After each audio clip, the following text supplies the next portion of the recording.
হেই girls, আজকে Valentine day. আজ আমি তোমাদের সবাইকে প্রপোজ করতে চাই। তোমরা কি আমার প্রপোজাল অ্যাকসেপ্ট করবে? I love you. হ্যাঁ, I love you too. I love you. I love you too.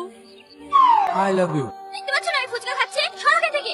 এই টনি, তুই যে ফুসকাতে প্রপোজ করছি, ফুসকাতে প্রপোজ করা হয় ফুল করে? তুই কোনো মেয়ে পড়ছে না। এইতে হয় রে, ফুলের দিন শেষ। তুই আজ ফুল দিবি, কাল কি শুকিয়ে যাবে, তোর ভালোবাসা আউট হয়ে যাবে। আর ফুচকা খ্যাপা, টক ঝাল মিষ্টি দিয়ে তৈরি, খাবি তো স্বাদে ভরপুর। আর এই স্বাদ যতদিন থাকবে আমার ভালোবাসাও থাকবে, বুঝলি? সব মেয়ে না রে, যারা ফুসকা খেতে পাই না দেখলি তারাই শুধু তোর কাছে এসছে। অত যেহেতু তুমি বাহাদুরি হও, যে মেয়েটার পেছনে তুমি ঘোরো তাকে প্রপোজ করে দেখাও দিনি। Hey you, listen to me. You're my love. জানো তুমি, I love you. তোর সাহস হয় কি করে আমাকে প্রপোজ করাও? তোদের মতো ছেলেদের সাথে না তোমার কথা বলতেই ঘৃণা। তুই নিজেকে কি ভাবিস?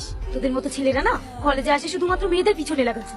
আজকের মতো তোকে সাবধান করে দিলাম, দ্বিতীয়বার যেন এই ভুলটা না হয়। কথাটা